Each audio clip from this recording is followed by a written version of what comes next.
¿Sabías que el riñón está entre los órganos vitales del cuerpo humano? Sí, sus dos funciones son eliminar productos de desecho que son tóxicos y peligrosos, así como mantener el equilibrio del agua, fluidos químicos y minerales. Desafortunadamente, la mayoría de las personas no conocemos los cuidados que se deben tener para que los riñones estén sanos e ignoramos que los problemas renales pueden ir desde una infección menor del tracto urinario hasta una insuficiencia renal crónica. Afortunadamente, los avances científicos en las últimas 3 décadas han mejorado la capacidad para diagnosticar y tratar a las personas que padecen enfermedades renales. Incluso cuando los riñones ya no funcionan, tratamientos como la diálisis y el trasplante han traído esperanza y literalmente una nueva vida a cientos de miles de personas. Hoy, en Diálogos en Confianza, los especialistas nos dirán qué cuidados debemos tener para evitar dañar a nuestros riñones. ¿Cómo están? Bienvenidos a Diálogos en Confianza. Qué gusto estar con ustedes un lunes más, un lunes de salud. Y el día de hoy vamos a platicar de la salud de los riñones. Cuando uno estudia medicina, piensa que los riñones se dedican, o la creencia general es que los riñones producen orina y es a eso a lo que se dedican, eliminar orina.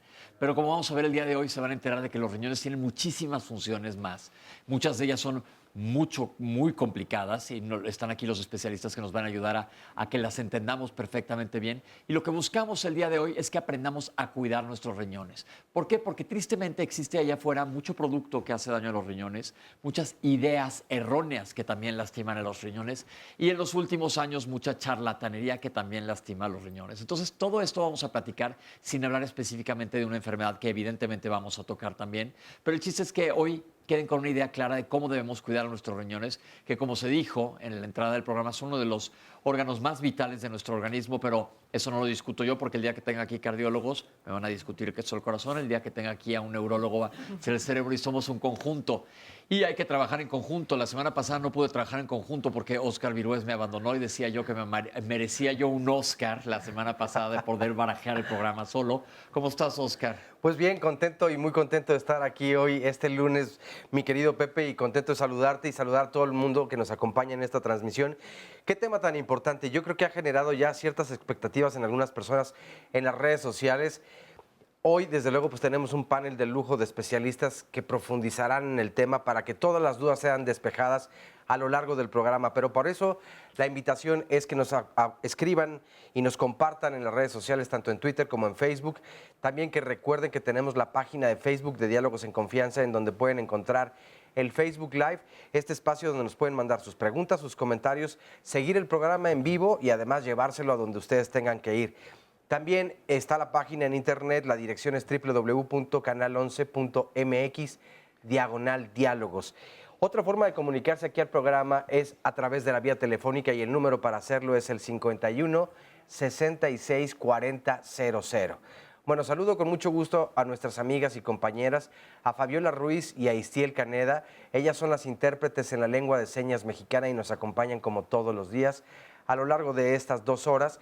Y también le damos la bienvenida a las personas que hoy nos acompañan aquí en el estudio de Diálogos en Confianza y por supuesto a quienes nos pueden seguir a través de la señal internacional de Canal 11. Una de las primeras dudas, y ya lo comentabas hace algún tiempo en una de las juntas, es ¿cuánta agua debemos de beber? Yo creo que por ahí comenzaría la duda más común de las personas, ¿no? Y sabes que una de las cápsulas que están muy interesantes el día de hoy habla justamente de eso, de la ingesta de líquidos, y lo vamos a platicar más adelante. Y te quiero felicitar con tu destreza de manejar redes sociales, porque la semana pasada que tuve que conducir y llevar las tabletas, el Facebook Live y demás, Primero, para quitarle unos emojis que me salen, me dejaba sin poder leer ni siquiera lo que decían las preguntas. Estaba yo perdido, pero ya estamos aquí todo el equipo completo. Y antes de que les presente a los especialistas que nos acompañan el día de hoy, vamos a enseñarles esta cápsula que les va a enseñar cómo funcionan los riñones y para qué funcionan. Vamos a verla. Los riñones son un órgano par, los cuales se encuentran localizados a nivel retroperitoneal. Los riñones tienen forma de alubia o de frijoles. Son dos, se encuentran en las fosas renales y las dimensiones de los riñones varían, más o menos van entre de 10 a 13 centímetros. Miden más o menos entre 5 y 6 centímetros de grosor y de ancho entre 5 y 6 centímetros. Los riñones son órganos sumamente vascularizados. El peso de cada uno de ellos va más o menos entre 120 a 150 gramos. Esto depende mucho también de la superficie corporal de la persona y de la estatura principalmente. Son órganos vascularizados, reciben de sangre más o menos entre el 25 y 30% del gasto cardíaco. ¿Qué quiere decir? De lo que sale del ventrículo izquierdo del corazón de sangre, ellos reciben entre 25 a 30% de sangre. Por lo tanto, cuando hay un déficit o disminución de esta cantidad de sangre, pues los riñones pueden tener alteraciones y sufrir principalmente una falla renal de tipo prerrenal de manera aguda. Los riñones tienen muchas funciones, pero los vamos a englobar principalmente en 4 funciones. La primera es de que los riñones eliminan la cantidad de toxinas de nuestro organismo, principalmente los productos de desechos que se producen por las proteínas. También eliminan algo de ácido úrico, eliminan fósforo. ¿Sí? Los pacientes que tienen insuficiencia renal, pues se les eleva la urea, la creatinina, el fósforo, el ácido úrico. Entonces, el riñón principalmente excreta todas estas toxinas. En segundo lugar, los riñones eliminan el exceso de agua de nuestro organismo. ¿A través de qué? Pues de la orina. El paciente que tiene daño renal o que tiene insuficiencia renal, pues ya no orina o ya no elimina adecuadamente esta cantidad de líquidos y por lo tanto, pues se empieza a edematizar, se empieza a hinchar. En tercer lugar, también los riñones tienen funciones endocrinas, que quiere decir que producen ciertas hormonas, y una de ellas, y la más principal, es la eritropoyetina. La eritropoyetina es una hormona que estimula a la médula ósea para producir eritrocitos y glóbulos rojos. Por lo tanto, el paciente sano pues no tiene anemia. El paciente que tiene enfermedad renal crónica, insuficiencia renal, pues va a presentar anemia y tenemos que inyectar esta hormona. A nivel renal, la vitamina D se activa. La vitamina D es una vitamina que va a actuar a nivel intestinal y va a ayudar a la reabsorción de calcio. Por lo tanto, nos va a prevenir de osteoporosis. Los pacientes que tienen daño renal, pues también hacen alteraciones del metabolismo óseo mineral y por lo tanto tienden a tener osteoporosis. Y por último, también se producen prostaglandinas en los riñones, que va a ser, las prostaglandinas son sustancias que son vasodilatadoras, que quiere decir que dilatan a las arterias y nos protegen de la hipertensión arterial. Por lo tanto, el paciente que tiene enfermedad renal crónica, pues generalmente siempre se asocia a hipertensión arterial. Estas son principalmente las funciones básicas de los riñones. Siempre le digo a mis pacientes, muchas veces nosotros no sabemos para qué nos sirven los riñones hasta que estamos enfermos de ellos, porque empiezan a tener muchas alteraciones. Ahora sí les voy a presentar a los especialistas que nos acompañan el día de hoy. En primer lugar, al doctor Rafael Valdés Ortiz, bienvenido. Muchas gracias. Internista y nefrólogo, jefe del Servicio de Nefrología del Hospital General de México, de la Secretaría de Salud y en el Hospital Ángeles Metropolitano. Debemos darle la bienvenida a la doctora Odette del Carmen Díaz Avendaño. Muchas gracias. Nefróloga del Centro Médico Nacional 20 de noviembre del ISSSTE, profesora del área de pregrado en el área de nefrología en la UNAM, miembro fundador de la Asociación Nacional de Nefrólogos de México. El doctor José Carlos Romo Vázquez, bienvenido. Muchas gracias. Jefe del Departamento de Nefrología del Hospital Infantil de México, Federico Gómez, de la Secretaría de Salud. Y la licenciada en nutrición, Sandra Arroyo, especialista en nutrición renal. Bienvenida. Muchas gracias. Gracias por estar aquí con nosotros. Me van a decir por qué hay un nutriólogo sentado en el panel. Van a ver por qué es importantísimo que tengamos un nutriólogo que sepa hablar del cuidado de los riñones. Doctores, ¿por qué creen que hayamos sacado este tema? En su punto de vista, ¿por qué es importante que la gente sepa cuidar sus riñones? Quien quiera. Empecemos. Bueno, yo creo que vamos a tocar un tema importante, prevención. Sí. Yo creo que a veces la prevención no es nada más la ingesta de ciertos medicamentos o ciertas cosas cuando ya estamos enfermos, es empezar desde antes. La alimentación en general yo creo que es una de las principales bases, no nada más de la protección del riñón, sino de cualquier enfermedad o para prevenir que llegue esta enfermedad. Entonces yo creo que el tener una nutrióloga, en este caso una licenciada en nutrición, a nivel del enfoque renal, yo creo que es una de las bases más importantes para prevenir antes de que empiece, independientemente que tengamos enfermedades asociadas ya previstas genéticamente o algún otro tipo de elemento, el saber cuánto debo comer, qué debo comer, cuánta agua debo de tomar, yo creo que ha evolucionado mucho y qué bueno que se está tomando conciencia respecto a esto. ¿Podemos decir desde el punto de vista pediátrico que desde niños podemos empezar a proteger o a tener conciencia de la salud renal? Absolutamente. De hecho, prevenir siempre es lo más importante, pero también detectar. Muchas veces hay enfermedades que no se pueden prevenir por su origen, pero que si se detectan a tiempo pueden detener su evolución. Otra cosa importante, además la dieta, ¿no? En nuestro país tenemos un problema de obesidad impresionante en niños y en adultos, y la obesidad lleva a otras cosas, síndrome metabólico, hipertensión arterial, etc. En niños también hay enfermedades que pueden evolucionar en enfermedad renal crónica si no se detectan a tiempo. Por ejemplo, infecciones de vías urinarias.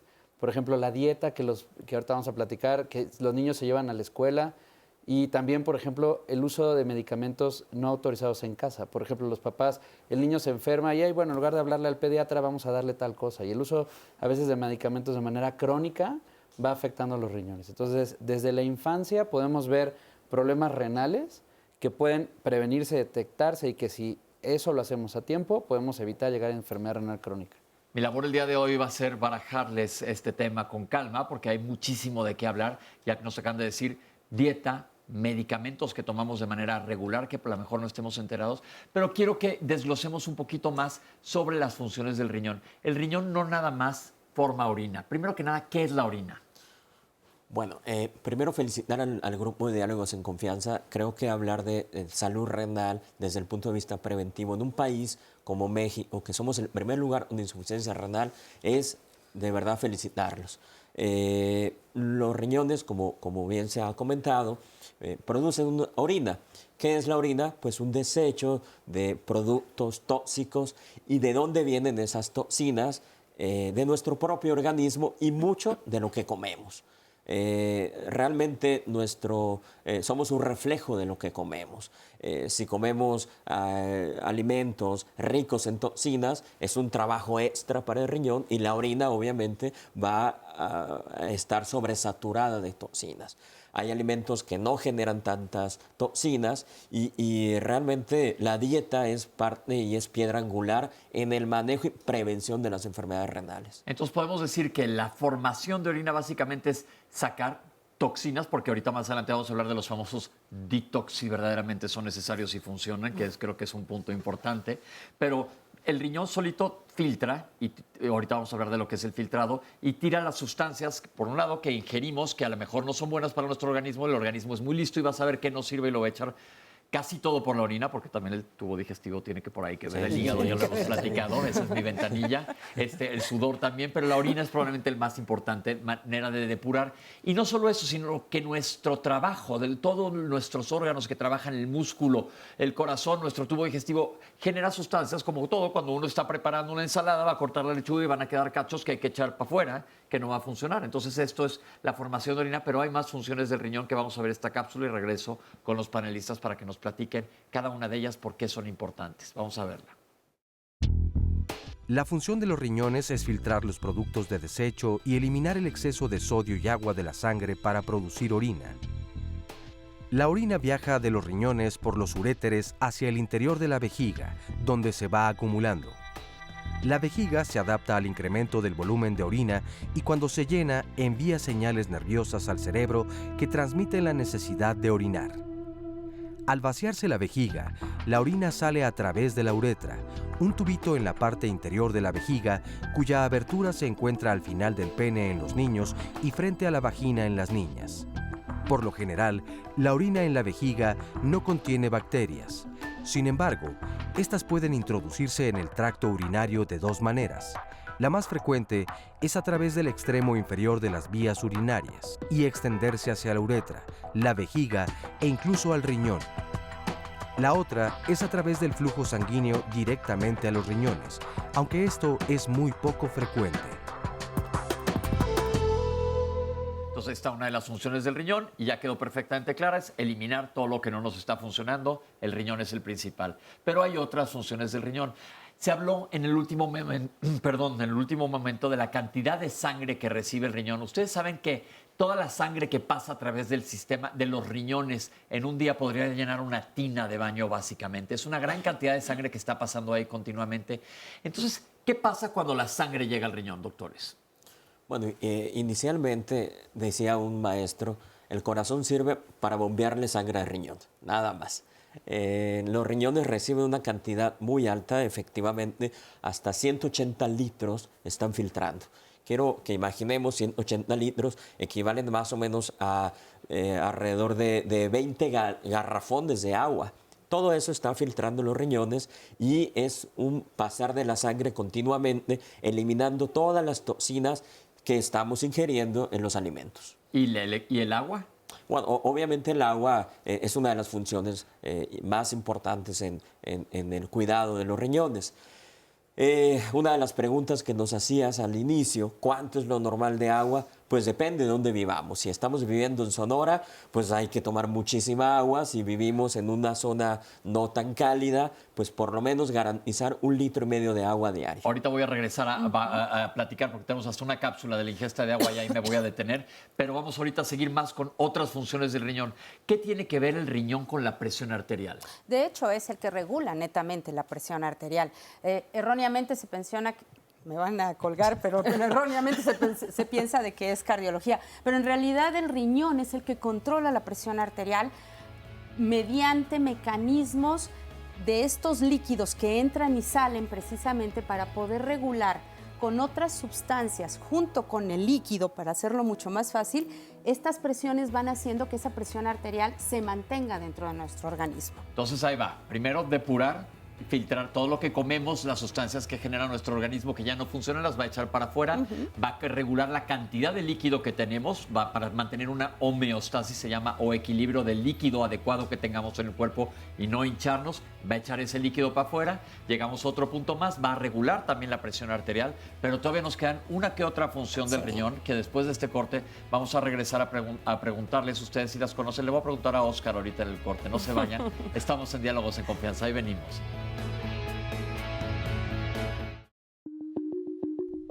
Alrededor de la enfermedad renal existen muchos mitos, algunos de los cuales merecen especial atención, como los siguientes. Mito: las personas que se sienten bien no tienen ninguna enfermedad del riñón. Realidad: la mayoría de los pacientes no muestran síntomas en estadios tempranos de la enfermedad renal, por lo que los valores anormales en los estudios de laboratorio son el único indicio de la presencia de la enfermedad en etapas iniciales. Punto bien importante, porque como vamos a ver, hay estadios en la enfermedad, pero vamos a regresar todavía a hablar otro poquito más de las funciones del riñón y por qué es tan importante que los protejamos. Ya hablamos de las tres principales, pero ¿qué hay con la formación de sangre? Bueno, los riñones tienen la función de formar una hormona que se llama eritropoyetina. La eritropoyetina estimula la médula ósea para producir sangre. Al haber enfermedad renal, dependiendo del estadio, esta función de formación hormonal se va disminuyendo y los pacientes entre etapas más avanzadas de enfermedad renal vayan teniendo niveles de hemoglobina van bajando y van presentando síntomas de anemia. Quizá por eso, lo que comentaba en la cápsula ahorita, en las etapas iniciales la enfermedad renal no se siente. Hasta quizá cuando ya llevan varios meses ya de padecer enfermedad renal, es cuando estos niveles de eritropoyetina bajan, los niveles de anemia bajan y el paciente empieza a sentirse cansado, con sueño, que el corazón le late rápido, ¿no? Entonces con síntomas de anemia. Entonces, otro punto más, el riñón nos va a ayudar para tener suficiente cantidad de glóbulos rojos y evitar la anemia. ¿Qué hay de la vitamina D? De hecho, él es el que regula prácticamente esta asociación de calcio, fósforo, osificación prácticamente a nivel de hueso. Osificación es formación de hueso. De formación de hueso y obviamente que no haya una deformación, obviamente, de estos huesos a futuro. O sea, lo va controlando. Cabe mencionar que es En realidad el riñón es un pequeño laboratorio en chiquito, porque maneja prácticamente todo esto en cuanto al metabolismo de lo que es el calcio, así como el control de ciertas sustancias llamadas electrolitos, que conocemos como sodio, potasio, cloro, el cual él va manteniendo este equilibrio dentro del organismo para que no exista un sobreexcedente de este tipo de sustancias o que mantengamos también estas sustancias en equilibrio. Es decir, es como el que cuida la puerta de una discoteca, dice nada más pueden entrar tantos de potasio, los otros los voy a echar para afuera, nada más pueden entrar tantos de sodio, para mantener este equilibrio hidroelectrolítico. Hidro de agua, electrolitos, que es sodio, potasio, etcétera. Todos ustedes que quieran revisar una tabla de elementos van a tener que ver con el riñón. No me voy a meter en Honduras, pero que sepan estas funciones del riñón. Y vengo a dar con una de las más importantes, en la cual yo creo que la charlatanería ha tenido un impacto bastante grande. No estamos desperdiciando la nutrióloga, tenemos mucho que sacarle, la vamos a exprimir hasta el cansancio. Pero, ¿qué es el equilibrio ácido-base? ¿Qué es el pH? En facilito, por favor, porque Sí. si de por sí a nosotros los médicos nos cuesta. Creo que el pH es algo bien importante para que la célula esté contenta, para que la célula esté feliz. Tener un pH normal es un pH normal. No hay un pH alcalino, no hay un pH ácido, porque la célula, una vez que la sacas de ese pH normal, sea alcalino o sea ácido, ya la estás sacando de su hábitat, de su felicidad, donde ella funciona mejor. Entonces, el riñón es responsable de mantener este pH mediante todos los cambios, como menciona la doctora Odette. Es un laboratorio pequeñito, es un laboratorio donde controla muy finamente cada uno de los electrolitos y con eso tendremos un pH normal. Esto me lleva al siguiente comentario que escucho mucho en la consulta externa de cómo podemos nosotros modificar nuestro pH. Y yo les digo a los pacientes, tu pH te lo organiza tu organismo, te lo organiza y te lo mantiene en orden, sobre todo tu riñón, pulmones, etcétera. Es quien se encarga. Tú no puedes llevarlo a la acidosis o a la alcalosis, porque si estás tanto en acidosis como en alcalosis, que es el exceso de base, que es lo contrario a ácido, vas a estar probablemente en enfermedad y muy probablemente en una terapia intensiva, que es donde verdaderamente aprendemos esto. Y puede influir la dieta, así como, yo voy a comer una dieta alcalina para regular mi pH. Por favor, aclara esto. No, por supuesto que no. Gracias. No, por supuesto que no. Realmente eso es algo que de manera natural nuestro organismo puede regular si estamos pues alimentándonos de manera correcta. El organismo solo se encarga de mantener, como dice el doctor, a la célula dentro del pH correcto y nosotros no podemos inferir en ello ni con jugos, ni con alimentos milagro, ni con hierbas, ni con tés. Me está poniendo muy de buenas este programa. ¿Qué dice la gente allá afuera, Oscar? Fíjate, hay ya muchas dudas y muy interesantes, pero a propósito de estas últimas, de las bebidas, se pregunta, por ejemplo, Carlos Lenin García Carrillo, ¿qué tanto daña el agua con limón y carbonato al riñón? Pero todas las bebidas rehidratantes, reenergetizantes, en fin, incluso del agua mineral, de tantas cosas que se inventan como precisamente para mantener este equilibrio, ¿qué tanto pueden equilibrar o por el contrario ir dañando precisamente al riñón? Beatriz Zamora nos comparte, bueno, mi padre murió de insuficiencia renal. Desafortunadamente le detectaron el problema cuando ya era demasiado tarde y no tenía en cuenta la enfermedad de los riñones, ya que él tomaba medicamento para la enfermedad de la gota. Ese medicamento era tan fuerte que tal vez no lo notaba. El doctor nos dijo que le daba solamente 6 meses de vida, a menos que le donaran 2 riñones. Desafortunadamente, ninguno de sus hijos éramos posibles o probables donadores. A mi padre le creció el corazón, le dieron al final 2 infartos y falleció antes precisamente de los 6 meses que había dicho el médico. Ara Ruiz, lo sentimos mucho, pero gracias por compartirlo. Ara Ruiz nos dice, los quistes de riñón, ¿por qué aparecen? ¿Y qué se hace o qué se debe hacer en este caso? Quiero saber, nos pregunta Miguel Ángel Arellano, ¿qué tanto dañan los riñones por tener ácido úrico alto? ¿Qué tanto daña el agua? Bueno, ya lo habíamos leído. ¿Qué cuidados se deben tener con los riñones cuando se padece de lupus? Nos dice Dalia Aguilar. Carmen de Cruz, ¿para qué sirve la glándula suprarrenal? Carmen Soto, hace 9 años yo empezando a sufrir infecciones urinarias y desde ahí se me hinchan los pies. La doctora me dice que es por, y aquí me aparecen los emojis que a ti te acompañaron durante la semana pasada. Pero entonces uno trata como de traducir mientras dice, Es verdad. que es por, bueno, no es completamente inteligible, pero dice mucho más para no sufrir las consecuencias. Gracias por el resumen. Nos dice también por otro lado Lockfield, ¿para qué se dañan o por qué se dañan tanto los riñones? Esto puede ser genérico, es nuestra forma de vida. ¿Qué es? Marisa A y B, ¿por qué se hacen piedras en ellos y por qué se quedan atorados en el uretero? Saludos. ATR nos dice, existen enfermedades en niños que se pueden detectar a tiempo y por lo tanto prevenir su evolución a una enfermedad crónica. Por otro lado, Paloma Valerio dice, hay quienes irresponsablemente piensan, y este me llamó la atención y es interesante, bueno, pues para eso tengo 2 riñones.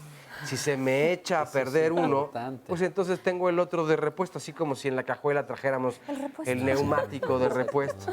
Y yo me pregunto entonces, ¿por qué tenemos 2 riñones si efectivamente se puede vivir solamente con uno? Ok, yo creo que, no, acuérdense que las preguntas todas se las vamos a contestar en el bloque 6 si no salen a lo largo de la conversación. Esto de por qué tenemos 2 riñones ahorita, está interesante la pregunta, la vamos a sacar más adelante. Yo creo que habrá el que reclamar a Darwin ahí en la evolución, pero ya veremos. Ahorita nos van a explicar los especialistas. Pero entonces ya vimos toda la información, todo lo que hacen los riñones y nos lleva a cuestionarnos, vamos a ver cómo los podemos proteger. Ha habido muchas preguntas sobre que si esta cosa sirve, si esta no. En cuanto a lo que tomamos, tenemos una cápsula más adelante que habla sobre las bebidas y vamos a dedicarnos a hablar con eso con calma, al igual que la dieta. Pero entonces ya vimos todas las funciones que tienen los riñones, doctores, que yo creo que es importante que las protejamos. Hay una cápsula que nos habla sobre el laboratorio del riñón y por qué es importante tratar de detectar enfermedades, como nos explicaron, hay unas que tristemente aparecen sin que nos enteremos y muchas de ellas no dan síntomas hasta un poco más adelante. Es por eso importante que chequemos los riñones cuando existe algún factor de riesgo o algún síntoma. Vamos a ver esta cápsula de cuál es el impacto que tiene el laboratorio en la enfermedad renal. Nos encontramos en el Laboratorio de Nefrología del Hospital Infantil de México Federico Gómez, en el laboratorio de nefrología donde se llevan a cabo los estudios para la detección y diagnóstico oportuno de los pacientes con enfermedad renal. El examen de orina consiste en, primero que nada, recolectar la muestra de orina del paciente y allí se va a introducir una tira reactiva. Esta tira reactiva nos va a dar información sobre el pH de la orina, si hay o no presencia de sangre, y también si hay o no presencia de proteínas. El siguiente paso es cuantificar las proteínas en el caso de que sí se hubiera detectado a través de la tira reactiva, que esto se lleva a cabo en una recolección de orina de 12 horas. Otros estudios también que se hacen a través de la orina es la cuantificación de electrolitos urinarios como es el sodio, el potasio, el calcio y el cloro. Estudios de sangre como es la biometría hemática, también estudios como la gasometría, en donde nos da información sobre el equilibrio ácido-base, los estudios también de depuración de creatinina. Son estudios que nos van a dar resultados que van a ir robusteciendo o dándonos más argumentos para poder nosotros dar un diagnóstico en forma contundente y como resultado un tratamiento apropiado. Se preguntarán ustedes, entonces todo el mundo desde niño tiene que checarse los riñones. Mi pregunta es, doctores, desde chiquitos, ¿qué factores de riesgo hay para presentar enfermedad renal? Bueno, en la edad pediátrica hay muchos factores de riesgo.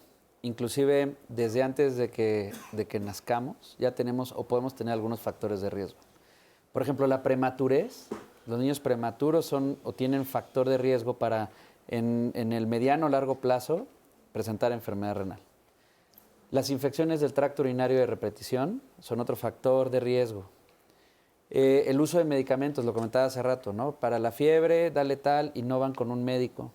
Y estarle dando y dando medicamentos a los niños. Ahí me voy a detener un poquito. ¿Qué medicamentos son peligrosos para el riñón? Por ejemplo, los antiinflamatorios no esteroideos. Que son la mayoría que quitan fiebre, quitan dolores, los compramos todos, 1, 2, 3 por mí, todos los que están aquí y nos están viendo, los tomamos de menos una vez al mes. Tengan mucho cuidado con eso y lean lo que dice la cajita. ¿Qué más, doctor? Los antibióticos también de uso indiscriminado son un factor de riesgo. También en la edad pediátrica el sedentarismo, la obesidad es un factor de riesgo para evolucionar enfermedad renal. Aquí quisiera hacer un punto muy importante. Muchas veces los niños llegan al hospital ya con una enfermedad renal avanzada y hay datos muy sutiles que los padres pueden notar en los niños y que pueden ser datos claves para hacer un diagnóstico oportuno. Por ejemplo, aquel niño que de pronto algunos días se levanta medio hinchado, ¿no? Los ojitos hinchados, las piernitas hinchadas. Se le quita al segundo o tercer día, ya no le pasó nada, nadie hizo ningún estudio, nadie hizo más por saber cuál fue la razón, ¿no? Por ejemplo, niños que de pronto orinan como un poquito rojo, ¿no? No, pues bueno, a lo mejor comió algo, pero si esto se vuelve algo repetido, hay que abordarlo, hay que hacerle estudios. Entonces, desde la prematurez hasta las infecciones del tracto urinario, siempre en los niños hay que tener en cuenta que hay datos que nos pueden orientar hacia un diagnóstico oportuno. Y claro, la prevención, no dar medicamentos, que los niños hagan ejercicio, que no estén sentados en la tele todo el tiempo, que no suban de peso. Por ejemplo, otra cosa importante es que a los pediatras es importante que revisemos la presión arterial en los niños. La Academia Americana de Pediatría y las guías de práctica clínica de México recomiendan que por lo menos en cada visita se tome la presión arterial y se lleve un registro de presión arterial en los niños. Porque como lo decía la doctora de hace rato, los riñones son los responsables directos en manejar la presión arterial. Entonces, desde la infancia tenemos que tener un control adecuado de la presión arterial y saber que para los niños, dependiendo de su talla, de su sexo y de su edad, hay tablas que nos van diciendo la presión arterial está bien, está alta o está ya con datos de hipertensión arterial y no esperar a que el niño empiece a tener síntomas de enfermedad para actuar en ellos. Perfecto. ¿En gente más mayor? Fíjate que yo me iría no tan mayores, me iría en los jóvenes. Fíjate que en colaboración con la UNAM, en el Hospital General de México, hicimos una evaluación de 5.500 jóvenes aparentemente sanos. 5.500 jóvenes que entraban a la universidad. En ellos evaluamos el peso, talla, laboratorios, bioquímica, etcétera. Y algo sorprendente, el 70% de nuestros jóvenes que van a la universidad ya tienen factores de riesgo para estar enfermos de riñón. ¿Y cuáles son esos factores de riesgo? En primer lugar, sobrepeso y obesidad. Estamos enfrentando un serio problema de obesidad y sobrepeso en el país. En segundo lugar, y tratando de contestar un par de preguntas, ácido úrico alto. En este análisis de más de 5.500 jóvenes que el requisito era, ¿es usted sano? Sí, lo evaluábamos. Encontramos a más de 180 que ya estaban con datos de enfermedad renal y no tenían ninguno de los síntomas. Los síntomas suelen ser muy sutiles, suelen pasar muy desapercibidos. El chico, el adolescente que llega y se cansa más, que se hincha un poquito de los pies en la tarde. A lo mejor son síntomas que podrían pasar desapercibidos y que muchas veces nos acostumbramos a ello. Nos hemos acostumbrado en el país a la obesidad. Nos hemos acostumbrado en el país a la vida sedentaria. Y créanme, el ácido úrico quizás en nuestros jóvenes se está convirtiendo en uno de los principales factores que agreden al riñón. ¿Por qué? Porque si yo veo al ácido úrico bajo un microscopio, son como pequeños cristales que al pasar por el riñón raspan, por decirlo de una manera, desgarran el riñoncito y poco a poquito va perdiendo esa función. Creo que son muchos los agresores. Yo nada más agregaría un medicamento más que el doctor Romo comentó, que es los inhibidores de bomba de protones, los que se usan en la gastritis, que hoy en día la Sociedad Americana de Nefrología, la Sociedad Europea, nos está avisando. Cuidado con el uso crónico, el uso indiscriminado de los medicamentos que se usan para la gastritis porque pueden llevar a una insuficiencia renal. Sobre todo que estos son medicamentos que mucha gente se autorreceta. Yo soy gastroenterólogo y veo que se autorrecetan y se manejan a dosis que no son adecuadas. Siempre cuando se manejan esos medicamentos hay que llevarlo a la dosis mínima y por cierto tiempo y luego quitarlo. Hay gente que sí amerita por la enfermedad que tiene llevarlos de manera crónica, pero ahí bajo una supervisión médica y haciendo chequeos. Vamos a regresar porque me falta exprimir a las doctoras de información, pero Oscar, ¿algo me quieres decir? De todos estos medicamentos, ¿cuántos comerciales podemos ver en la televisión donde además te dicen cuál es el tratamiento a seguir, cuántos días los debes de tomar? Yo creo que ahí hay un grave daño, ¿no? Un grave error porque aparte te puedes estar lastimando. Ya vimos que hay estadios de enfermedad renal y puedes estarte lastimando y ni siquiera estar checando. Se nos está yendo el tiempo muy rápido, vamos a hacer un corte y vamos a regresar porque vamos a seguir hablando de prevención con las doctoras. No se vayan, ahorita regresamos con ustedes aquí a Diálogos en Confianza.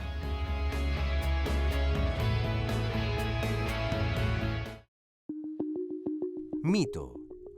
Todos los pacientes con enfermedad renal deben tomar grandes cantidades de agua. Realidad. No. Un gasto urinario reducido lleva a edema y es uno de los síntomas de muchas enfermedades renales. Así que la restricción de agua es necesaria para mantener el balance de agua en algunos pacientes con enfermedad renal. Sin embargo, a los pacientes que padecen litiasis o infección de tracto urinario con una función renal normal, se les recomienda ingerir grandes cantidades de líquidos.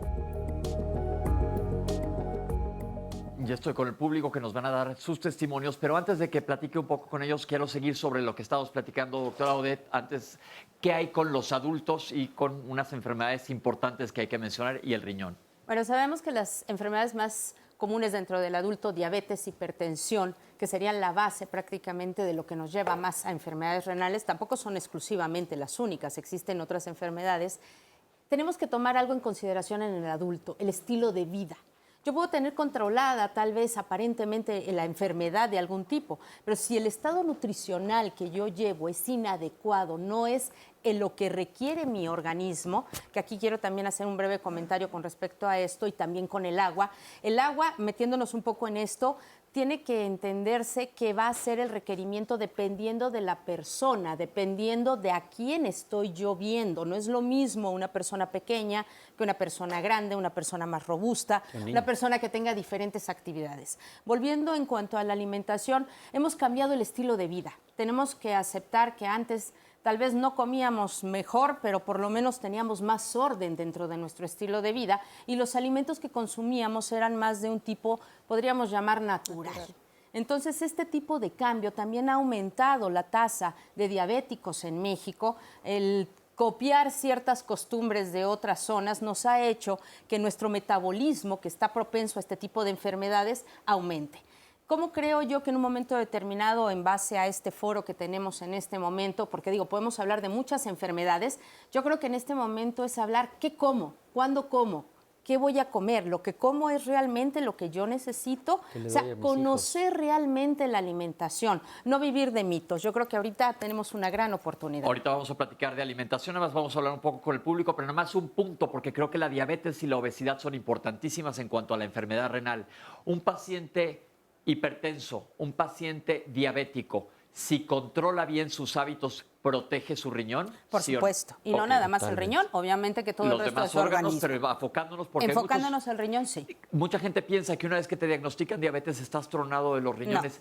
No. Las complicaciones de diabetes, si pueden checar nuestros programas, que ya los hemos hecho aquí en Diálogos en Confianza, se pueden evitar las complicaciones tardías de estas enfermedades si regulas tus hábitos y tu estilo de vida. Vamos a platicar un poco con nuestro público. Hola, ¿cómo estás, Roberto? Bien, doctor. ¿Qué nos quieres platicar? Pues nada más quisiera comentar en el aspecto de prevención que ya les comentaba. Mi caso es de prevención. Es decir, yo tengo 68 años. Inicié con creatinina 1.7. La creatinina es una de las cosas que medimos en el laboratorio y traducen el funcionamiento del riñón. Sí, estaba en el estadio 3. Ok. Llevé... de insuficiencia renal. Insuficiencia renal. ¿Por qué causa? Causa antiinflamatorios, principalmente, y falta de agua. Ok. Entonces, ¿qué le quieres decir a la gente que nos ve? Principalmente, la solución a mi problema que iniciaba el proceso de insuficiencia renal. Inicié con una dieta racional controlando la proteína. Reduje el 1.7, bajé a 1.1. Del estadio 3 bajé al estadio 2. Y quitaste el factor agresor que eran los antiinflamatorios. Correcto. Y además nivelé el consumo de agua. 1,5 litros, como usted lo comentaba. Ahorita vamos a hablar más adelante, tenemos una cápsula que habla de líquido. Y esto me controló la presión arterial. Entonces, es un ejemplo de que con hábitos puede controlar su enfermedad. Correcto. Alimentación, agua y ejercicio. Perfecto, muchas gracias. Hola, Hugo. Hola, buenas tardes. Buenos días, doctor. Pues yo la recomendación que les puedo hacer, digamos, yo tengo 33 años. Yo tengo más o menos unos 5 años con mi enfermedad, pero... ¿Qué enfermedad es? Es glomerulonefritis, pero es por tomar tantos antibióticos. Déjame explicar lo que es glomerulonefritis. Es un daño al glomérulo que es una unidad esencial del riñón. Es por donde se filtra. No me voy a meter en más detalles, pero es una enfermedad que afecta a los riñones. Es correcto, doctor. Y aparte, yo ya llevo 5 años. Pues la verdad, la prevención es muy importante. Muchos por ejemplo, los adolescentes o que van pasando de adolescencia a adultos, muchas veces pues se nos hace más fácil ir a los doctores, tales como hacen la campaña de tomarse cualquier medicamento, y pues yo les recomendaría mucho cuidar su salud, hacer ejercicio, pues ahora sí tener hábitos de alimentación, verduras, frutas, líquidos. Hugo, ¿cuál fue la causa de tu glomerulonefritis, sabes? Pues de hecho, el especialista, el nefrólogo, me dice que fue por medio de tantos antibióticos de mi adolescencia, por medio de, ¿cómo se llama? Yo me enfermaba mucho de, ¿cómo se llama? De vías respiratorias. De hecho, también fui a un, ¿cómo se llama? Un alergólogo, pero pues la realidad es de que pues se me fueron afectando. El abuso de antibióticos le lastimó el riñón y está con un problema serio secundario al abuso de antibióticos. Es correcto, doctor. No, gracias a usted y buen programa. Para allá platicar con Miguel. Hola, Miguel.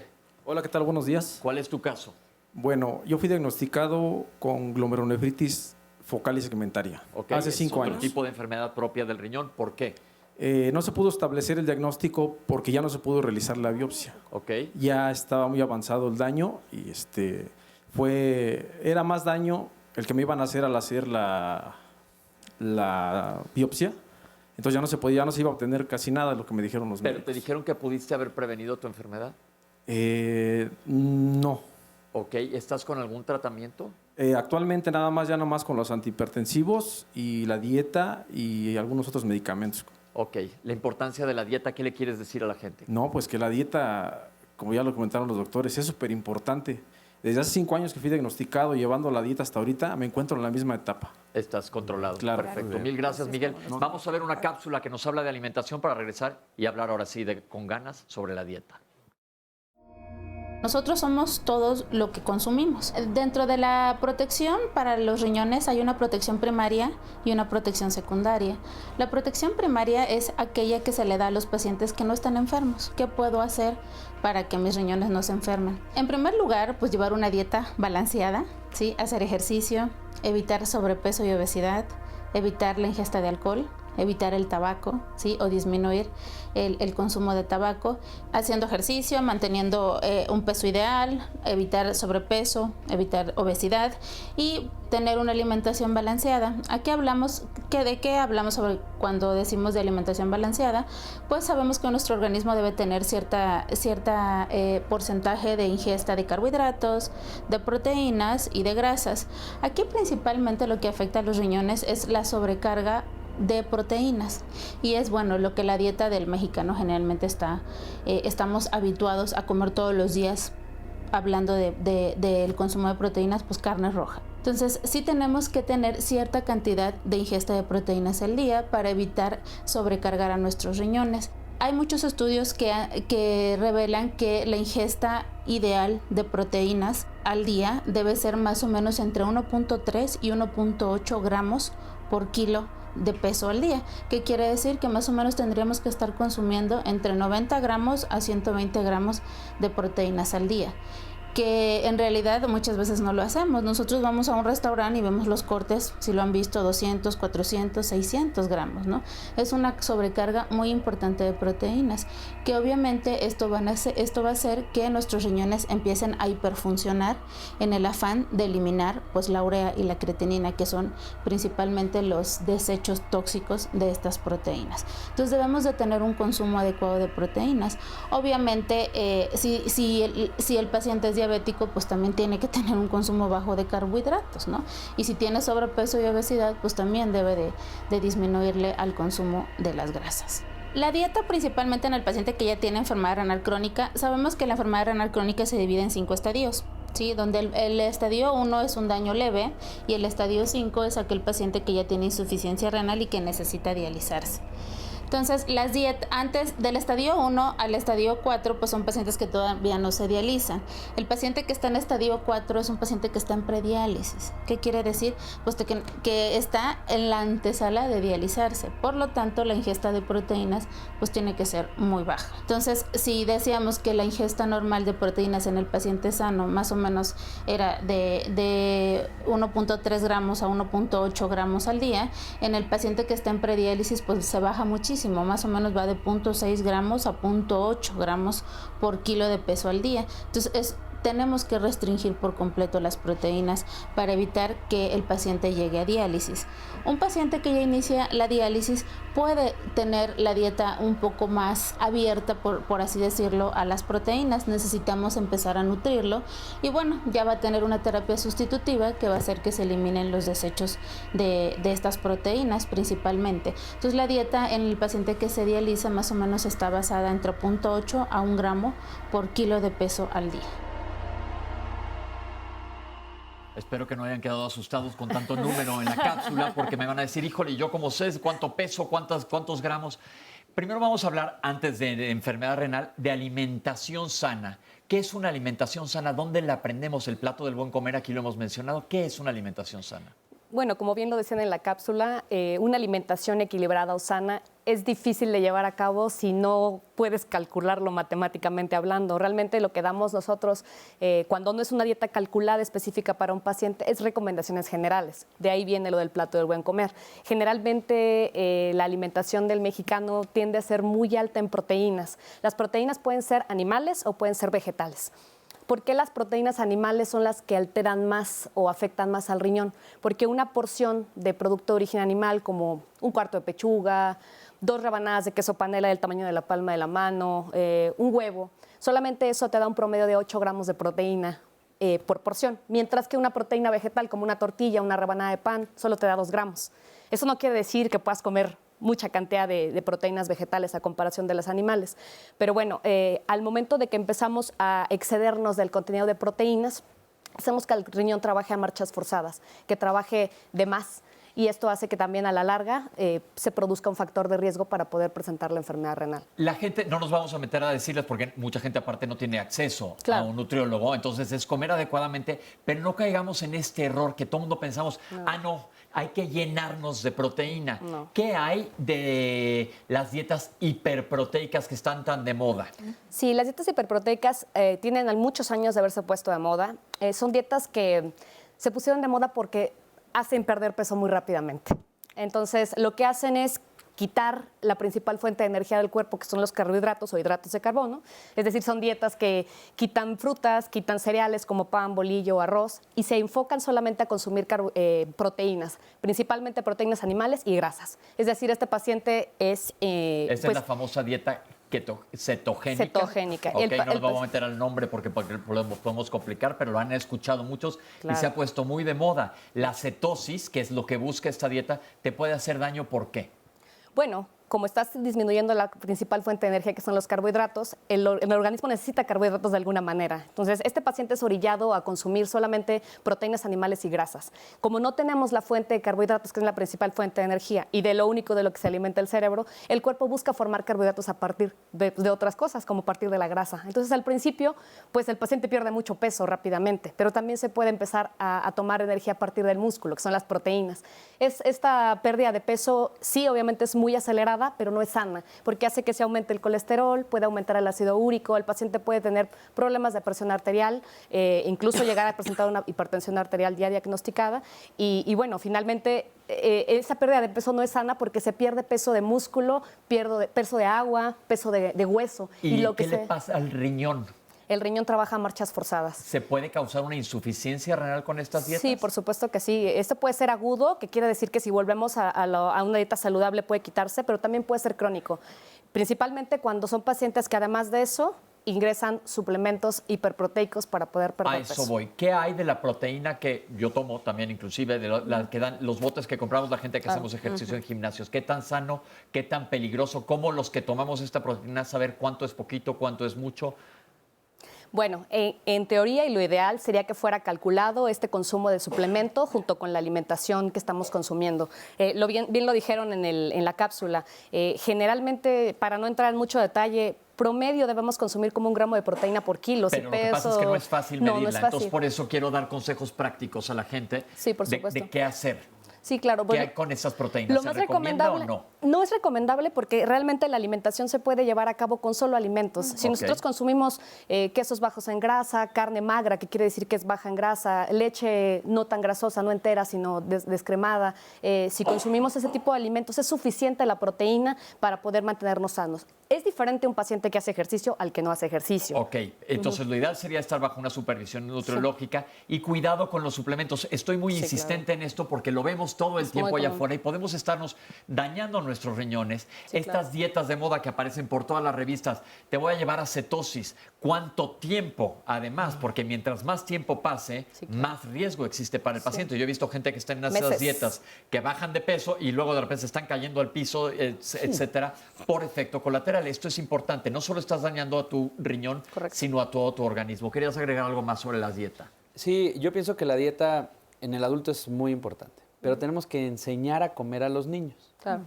Y la dieta debe de empezar desde lo que se come en casa hasta lo que se les manda a los niños al colegio, ahorita que empiezan clases. Claro. No es lo mismo mandarles una botella de agua que mandarles un bote de jugo o que un bote de refresco. Ahorita vamos al líquido, sí. A los niños hay que enseñarles a tomar agua. Claro. Hay que enseñarles a comer cosas naturales, ¿no? No agregarle cosas a las verduras, no agregarle cosas a las frutas. Deben de aprender a comer la fruta y la verdura natural. Y por supuesto, sí, lo recomendado para que crezcan con base en proteínas, en carbohidratos. Ok, vamos a regresar después del corte a hablar todavía más de dieta, de la sal, que tiene que ver la sal, y del líquido. Pero, Oscar, ¿tienes alguna llamada que me eches en estos últimos segundos? La señora Leonor nos pregunta, me diagnosticaron nefritis, ¿me puedo recuperar precisamente de los riñones o este ya es un daño permanente? Marta Olmedo, tengo reiteradas infecciones urinarias y en mis análisis de orina me marcan 500 leucocitos y quiero saber a qué se debe que en algunas ocasiones sí me daban antibióticos y en las otras ocasiones no. Bueno, tenemos muchas más preguntas, muchas más llamadas y comentarios en las redes sociales, pero es momento de hacer una breve pausa y regresamos aquí a Diálogos en Confianza. Estamos de regreso aquí en Diálogos en Confianza. Todos los martes los temas son de familia. Y hay una creciente, tal vez, percepción de la violencia en cuanto a los hijos y las hijas hacia los padres. ¿Por qué se presentan este tipo de conductas? ¿Tú vives una situación así en casa donde tus hijos, tus hijas te agreden? ¿Tiene que ver con la educación? ¿Qué tanto tiene que ver con la sobreprotección?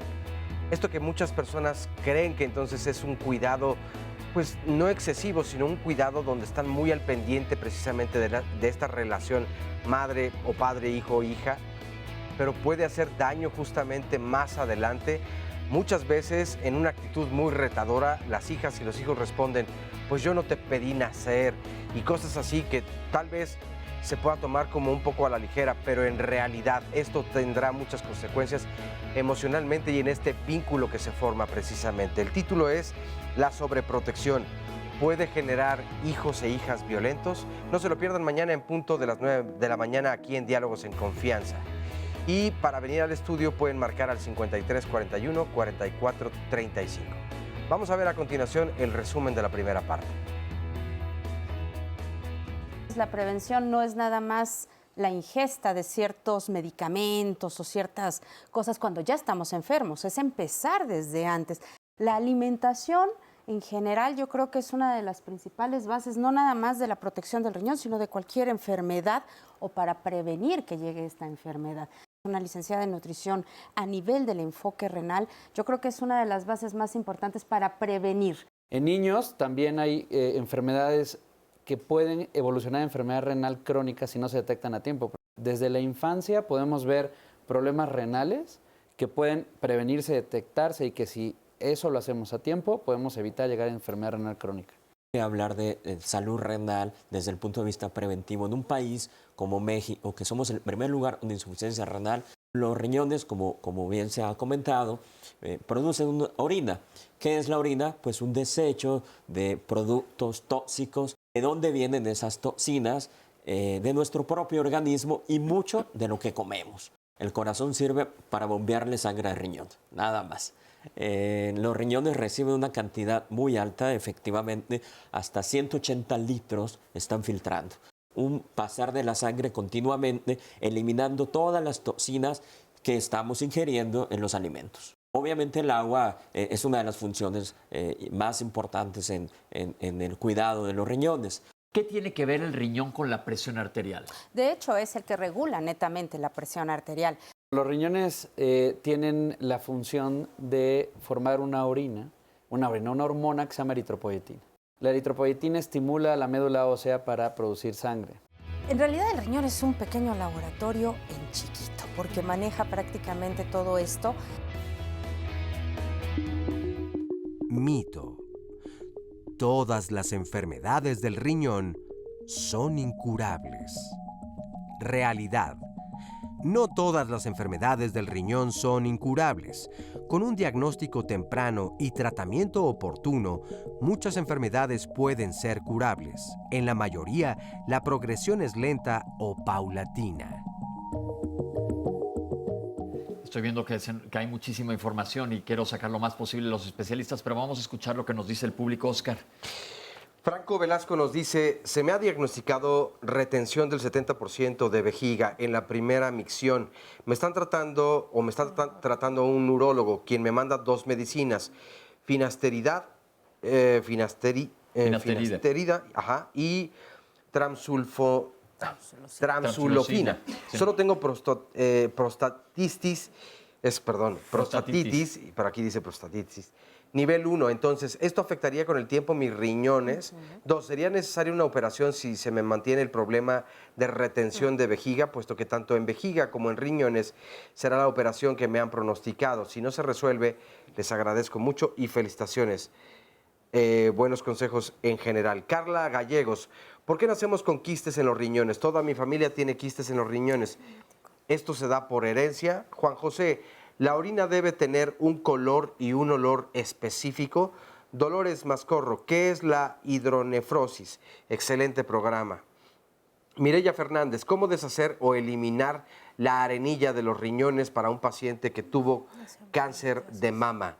Rosa María, fui operada de la vejiga hace año y medio, pero sigo teniendo incontinencia urinaria y orino mucho. Quisiera saber con quién debería acudir. Ana María Olvera, ¿por qué la hipertensión hace que los riñones disminuyan de tamaño?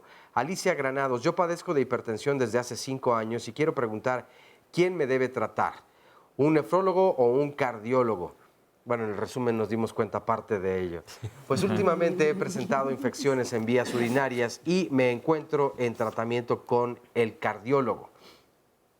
Cristina McKinney, tuve E. coli en el riñón izquierdo. ¿Esta enfermedad regresa? ¿Queda uno o más propenso a una enfermedad que se genera un problema renal que a la larga te pueda afectar?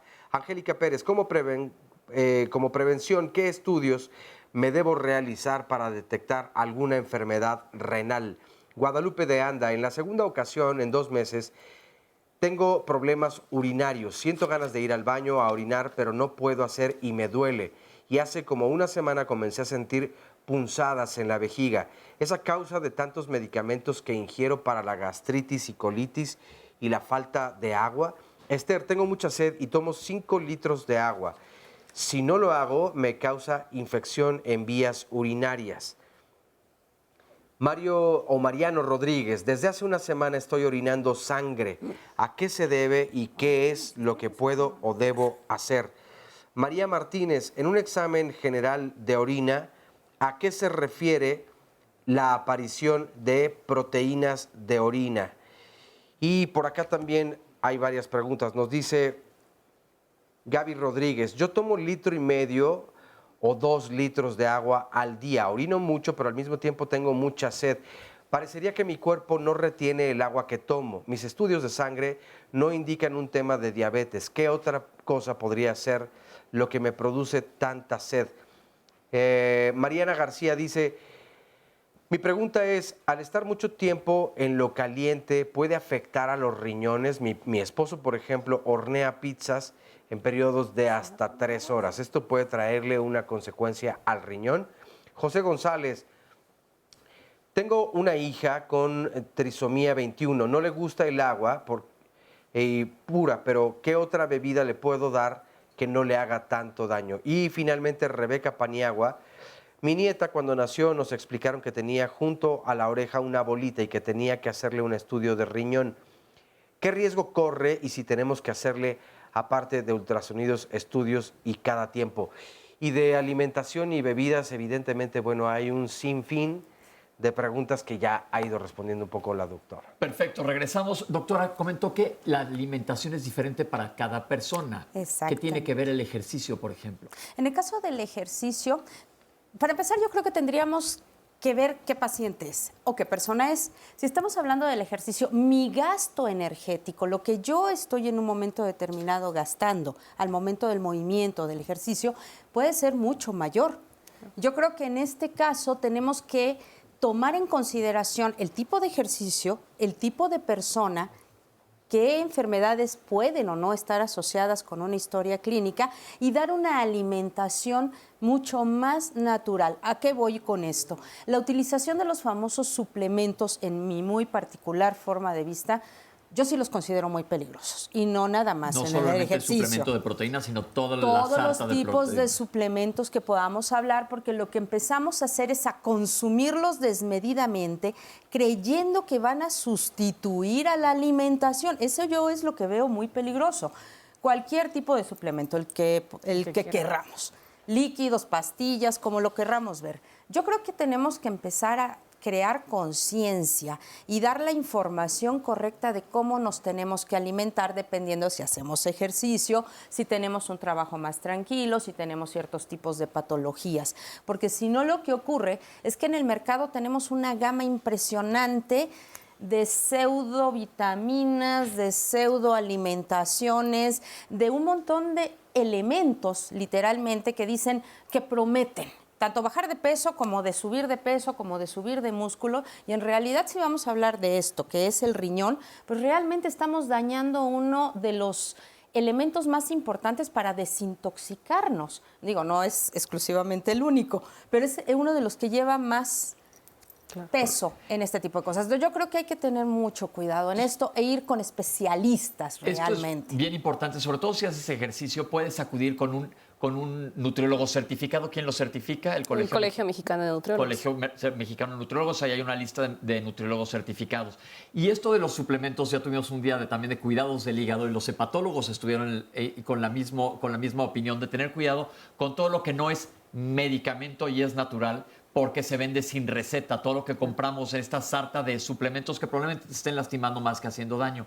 ¿Qué hay de todos los nutriólogos, y aquí no es que ataque directamente al gremio, pero se presenta, que recetan también suplementos? Realmente tenemos que hablar, como dice la doctora, de un caso muy específico. Pero en general... No estamos hablando de enfermedad. Acuérdense que el programa del día de hoy es cuidados del riñón. Estamos hablando de personas sanas. No vamos a meternos una persona sana que va a un nutriólogo, ¿debe de recibir suplementos? No, una persona sana que va al nutriólogo debe ser orientada para aprender a comer. Al nutriólogo no se va a que le den una dieta, se va a que te orienten y te enseñen a alimentarte de la manera más equilibrada posible. Perfecto. Una persona sana no requeriría, si come bien, los alimentos que requiere, no requiere un suplemento ni de vitaminas, ni de minerales, ni de proteínas. Los nutriólogos no llevan farmacología en la carrera. Ustedes no recetan medicamentos. Los nutriólogos llevamos farmacología en la carrera como manera informativa porque tenemos que saber la interacción fármaco-nutrimento.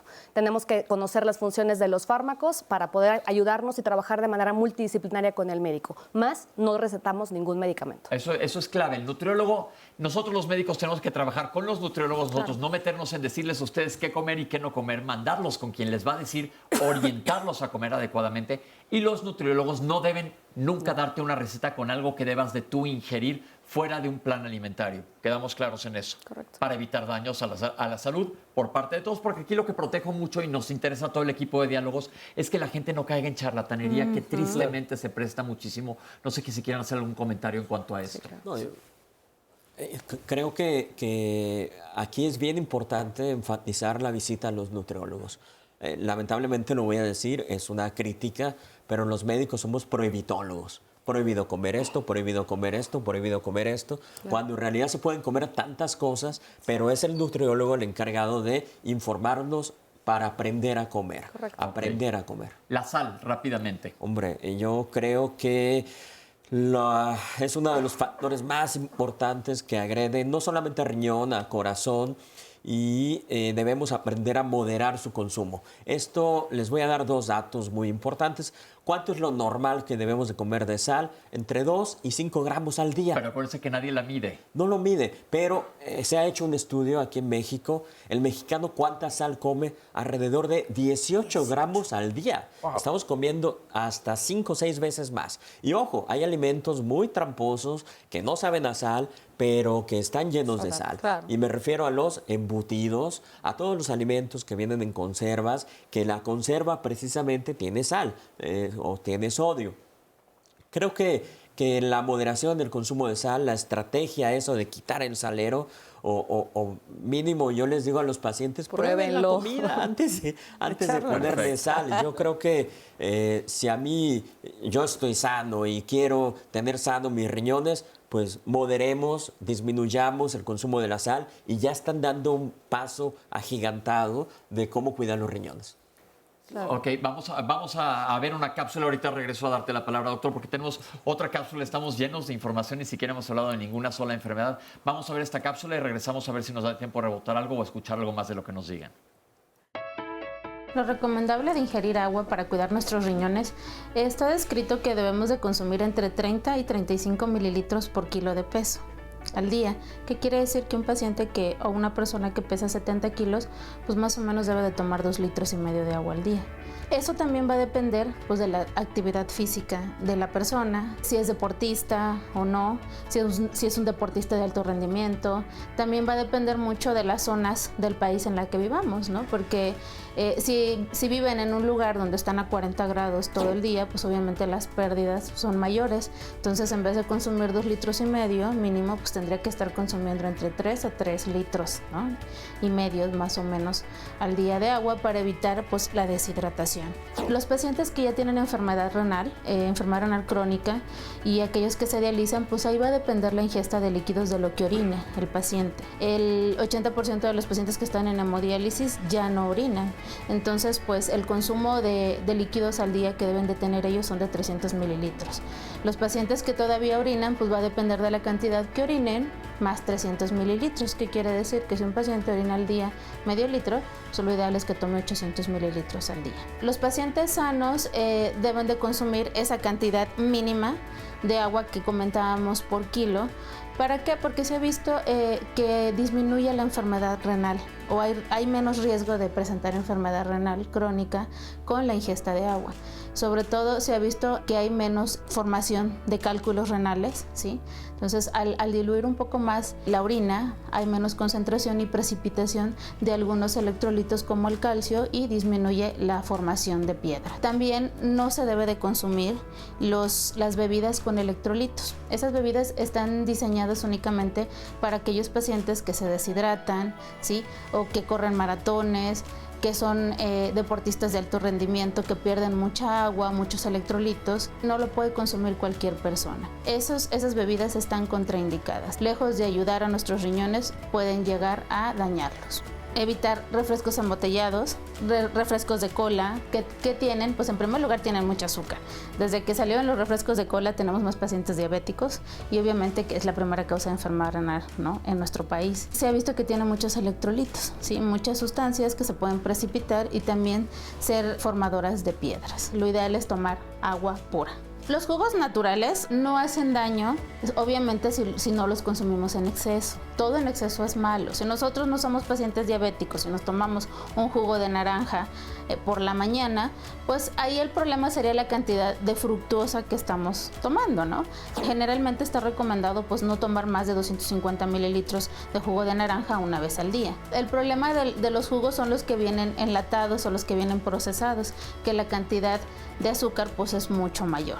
Lo recomendable es ingerir el agua natural y evitar jugos, sobre todo procesados. Importante información. Paloma Valerio nos dice, ¿es cierto que los huesitos de las frutas como la guayaba y la tuna se pueden quedar atorados en los riñones? Saludos y buen programa. Alma Rosa, yo ya llevo 2 operaciones de piedras en los riñones y la verdad es que es sumamente doloroso. Vaya, ni un parto duele así. ¿Por qué es que se pueden formar tanto, en mi caso, las piedras? María Martínez, en un examen general de orina, ¿a qué se refiere la aparición de proteínas de orina? Pausa.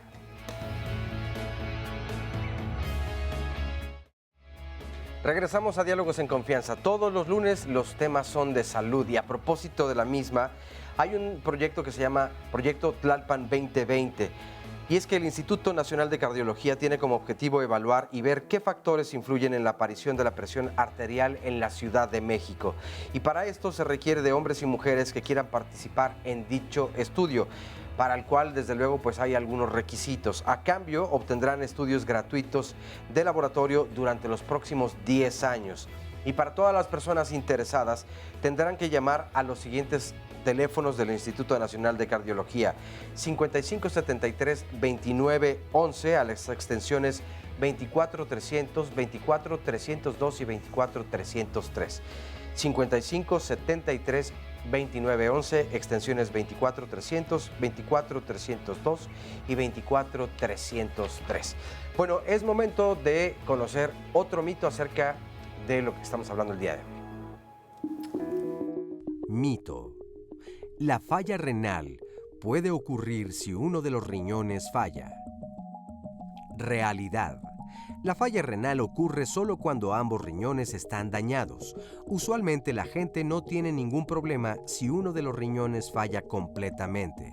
En algunos casos, los niveles séricos de urea o creatinina son normales, pero cuando ambos riñones fallan, los productos de desecho se acumulan en el cuerpo y los niveles séricos de urea y creatinina se elevan, lo cual sugiere falla renal. Rebeca, ¿cómo estás? Muy bien, muchas gracias. ¿Qué nos vas a platicar? Bueno, les voy a platicar un poquito acerca de mí. Yo soy paciente en hemodiálisis y yo creo que hablando un poquito sobre lo que es la prevención. Espérame un segundo. Sí. Estás en hemodiálisis, es decir, un tratamiento sustitutivo de la función de tu riñón. ¿Por qué? Porque tengo insuficiencia renal crónica. ¿Por qué tienes insuficiencia renal? Porque mis riñones no crecieron. Ok, perfecto. Sí. Entonces yo creo que si a lo mejor en mi caso me hubieran detectado a tiempo en etapas un poco más tempranas, hubiera tardado mucho más. Yo sé que era inevitable la sustitución renal, pero hubiera retrasado más ese proceso. Entonces sí es muy importante la detección oportuna, sobre todo si tenemos factores de riesgo. Lo que comentaron los doctores al principio del programa, que desde chicos se debe estar uno con las antenas y las alarmas puestas, sobre todo si hay factores de riesgo. Sí. Muchas gracias, Rebeca. De nada. Hola. Hola, Gloria. buenos días. Sí. ¿Qué nos vas a platicar? Pues lo único que quiero decir es que por favor cada persona se haga estudios cada año. La verdad es que nadie de nosotros hace eso y lo que se recomienda es eso para poder detectar la enfermedad, porque como dicen los doctores, la enfermedad renal por los síntomas se detecta ya muy tarde. Entonces, lo único que quisiera decir es que por favor se hagan estudios. ¿Cuál es tu caso? Mi caso, yo soy paciente trasplantada ya por segunda vez. Ya tengo mucho tiempo enferma, ya tengo 22 años con enfermedad renal. ¿Por qué fue tu enfermedad renal? No detectaron, ya no se pudo hacer biopsia y lo único que le pusieron al diagnóstico fue hipoplasia renal. Hipoplasia quiere decir, igual que en tu caso, que el riñón se queda chiquito y no acaba de funcionar adecuadamente. Así es. ¿Y estás bien con tus trasplantes? Sí, la verdad con el primero duré 18 años y con este llevo 4 años y me siento súper bien. Ok, y ya tuvimos un programa de trasplantes, es padre que lo vean porque hay que hacer cultura de donación. Sí, bastante cultura para familiares especialmente. Ok, perfecto. Vamos a ver esta cápsula. ¿Qué pasa si no nos cuidamos bien los riñones y hay alguna enfermedad? Pues las consecuencias que suceden debido al mal funcionamiento del riñón, pues son todas aquellas inherentes pues, a lo que sirve el riñón, ¿no? Que comentábamos. Ya no hay eliminación de las sustancias tóxicas, ¿sí? Se empiezan a subir en sangre, sobre todo la urea, la creatinina, que ya no se eliminan por el riñón. Se empieza a subir el fósforo en la sangre, se empieza a bajar el calcio porque no se reabsorbe adecuadamente a nivel intestinal. El paciente tiene alteraciones del metabolismo óseo mineral, se empiezan los huesos a descalcificar, ¿sí? Ese calcio se empieza a acumular en las arterias. Obviamente necesita iniciar una terapia sustitutiva de la función renal. El paciente ya empieza a disminuir los volúmenes urinarios, se empieza a hinchar, se empieza a edematizar. Muchas veces incluso ese edema puede ser tan importante de que se empiezan a llenar los pulmones de agua, el corazón de agua. Y sobre todo algo que es muy riesgoso es que también el paciente ya no elimina adecuadamente el potasio, se elimina por la orina, y empieza a subir el potasio en sangre, por lo tanto tiene riesgo de hacer arritmias cardíacas e incluso infartos a nivel cardíaco y paro cardíaco, ¿sí? También el paciente empieza a tener acidosis metabólica, por el riñón se elimina la acidez de nuestro cuerpo, por lo tanto empieza a tener un estado de acidez importante en la sangre. Y bueno, conlleva a un estado que se llama síndrome urémico, que donde las toxinas pues, se encuentran en todo el organismo, atraviesan la barrera hematoencefálica, puede haber edema cerebral y bueno, el paciente tener una urgencia dialítica por estar en un estado de uremia severa. El paciente que ya tiene el daño renal ya avanzado, estaríamos hablando de un estadio 5 de la enfermedad renal crónica, donde el paciente pues, ya cae en una insuficiencia renal y ya necesita tener un riñón artificial, ¿sí? Para sustituir todas las funciones que comentábamos del riñón. Eliminación de la urea, eliminación de la creatinina, eliminación del fósforo, eliminación del ácido úrico, eliminación del potasio, que es muy importante, eliminación de los hidrogeniones para evitar la acidez en sangre y sobre todo la eliminación de líquidos a través de una máquina, ya sea de hemodiálisis o a través de la diálisis peritoneal. Y bueno, estas terapias sustitutivas vuelvan a hacer que el paciente pues, recupere un estado pues, adecuado de salud y mejora su calidad de vida. En resumen, con esta última cápsula es básicamente si tienes también ya enfermedad renal, si aplicas algunos hábitos, como hemos visto en público y nos han explicado los doctores, puedes retrasar el daño renal. Pero también, como comentaron al principio, si hay factores de riesgo, hay que checarse los riñones. Regresemos a las bebidas, que ha habido tantas preguntas. ¿Algo nos querías comentar, doctor? Sí, quiero regresar a lo mismo, ¿no? O sea, los niños comen lo que nos ven comer a nosotros. Claro. Si un niño aprende a tomar agua y no a tomar refresco, si aprende a comer frutas y verduras y no a comer pan o exclusivamente pan, si un niño aprende que en el lunch lo que debe llevar son cosas que le nutran y que sean sanas, eso es lo que va a comer el resto de su vida. Y nos estaríamos ahorrando un problema de obesidad, diabetes, hipertensión y enfermedad renal en el adulto importante. No porque sea la única causa, pero sí es un factor importante. Claro. ¿Qué cantidad de agua debe de tomar un niño? No es la misma la de un niño a la de un adulto. La cantidad de agua que debe tomar un niño debe depender del peso o de la superficie corporal del menor, de la temperatura del ambiente y de la actividad física que realice. En base a esto, la gente que nos está viendo ahorita acaba de decir, ¿y cómo le hago? Bueno, ahí es importante consultarlo dependiendo con su médico pediatra, que cuando lo revise le diga, doctor, más o menos cuánta agua debe tener. A ver, el número son 1.200 mililitros por metro cuadrado en promedio al día, ¿no? Entonces, pues eso nada más se lo puede decir más o menos pero pongámoslo más o menos un niño de 20 kilos, debe tomar por lo menos 1 litro de agua al día. Eso es más o menos como la equivalencia de superficie. Y claro, entre más vaya subiendo de peso, más debe ser lo que debe tomar de agua. Agua.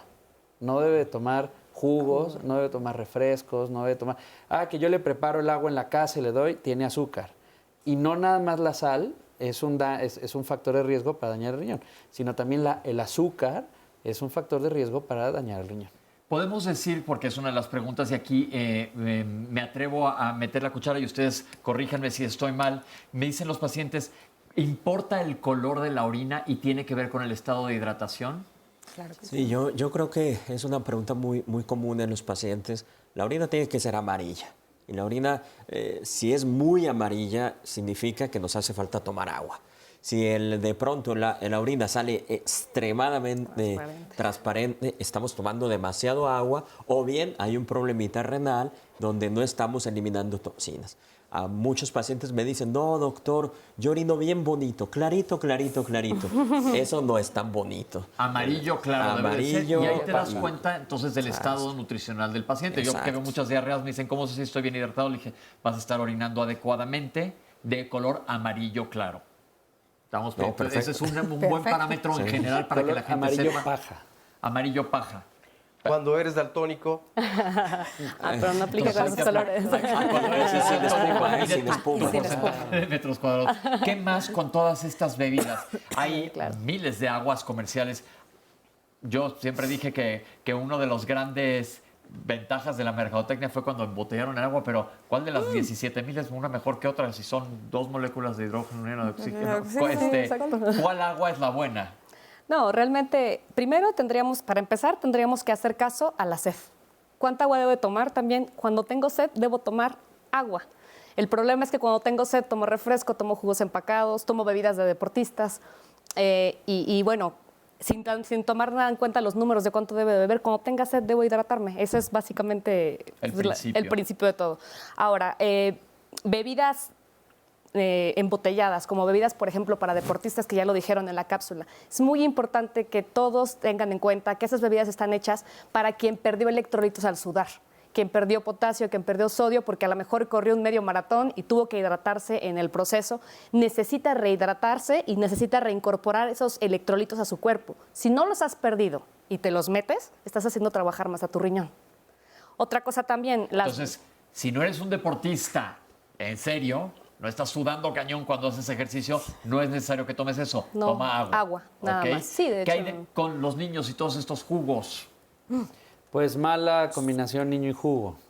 ¿Por qué? Porque contienen azúcar, contienen colorantes, contienen conservadores y todo eso, pues también el riñón lo hace trabajar de más. Okay. Entonces, ¿qué es lo que tenemos que hacer? Es, pues no a lo mejor... Para cuidar el ambiente no llevar la botellita desechable, simplemente comprar un termo, llenarlo de agua, que esté en un lugar fresco, explicarle que no lo deje en el sol para que no se le caliente. Porque luego muchas veces los niños dicen, no quiero tomar agua porque se me calentó, pues dejaste la lonchera en el sol, ¿no? Y tomar agua durante el transcurso de la mañana es importante. Y lo que dices acerca de la sed es que mi hijo tiene sed, pues dale agua. Agua. No, agua, es lo que deben de tomar. ¿Qué hay de la gente que dice, yo tomo poca agua, pero tomo sopa y tomo té? No, definitivamente no es lo mismo. Primero, no es lo mismo tomarse los 2 litros en una hora que tomárselos a lo largo del día. Si te lo tomas en una hora, vas a orinar las próximas 2 horas y no vas a retener el líquido para las funciones necesarias que necesita tu cuerpo a lo largo del día. Bueno, no sé, también hablando de los jugos, hablando de mucha gente dice que a mí no me gusta el agua. Primero, pues desde niños, ¿no? Si no me enseñaron a tomar agua, definitivamente va a ser difícil. Ahora, sí, claro. Ahora, en el caso de gente que ya quiere comenzar a tomar agua ya de adulto, pues a lo mejor va a ser muy difícil que de un día para otro comiences a tomar los 2,5 litros que te tocan. Quizá la recomendación sea comenzar con un vaso por la mañana al despertar, un vaso antes de dormir, no sé, a lo mejor una botella de 1 litro a lo largo del día, ir comenzando poco a poco, porque recordemos que esto es cambiar los hábitos y sostenerlo a largo plazo. En caso de que yo no tome nada de agua y de repente quiero tomar 3 litros, pues definitivamente no me va a entrar. Entonces, oye, y hace rato preguntabas cuál de todas las marcas es la mejor. ¿Hervir el agua en casa es bueno? Porque hay personas que dicen, no, es que ya se pierde al hervir, se pierden ciertos minerales que son necesarísimos para el cuerpo. El agua es una molécula muy sencilla y no se pierde. Hervir el agua sobre todo es importante para tener agua aquí es más que nada en plan infectológico, evitar que se te infectes con muchas, ya sean parásitos o bacterias. Entonces es perfectamente válido hervir el agua. No sé si algo quieren agregar. Tomar agua hervida porque hay mucha gente que no tiene acceso económico a comprar agua. Claro. Entonces sí se vale hervir el agua. Por supuesto. Yo creo que esta parte es importante. El agua siempre ha existido. Actualmente la comercializamos. Nosotros, muchos de aquí, vivimos abriendo la llave prácticamente de nuestra casa y la tomábamos en ocasiones de filtros y todo. Yo creo que en realidad es limpiar el agua. No es tanto que la compre o cuál es la mejor agua. El agua es agua, como dices, prácticamente. Tiene la suficiente cantidad para mantenernos hidratados y para mantenernos en buen estado. Entonces yo creo que mantener esa limpieza libre de parásitos, servir el agua, decantarla, posarla por piedra, o sea, muchas cosas.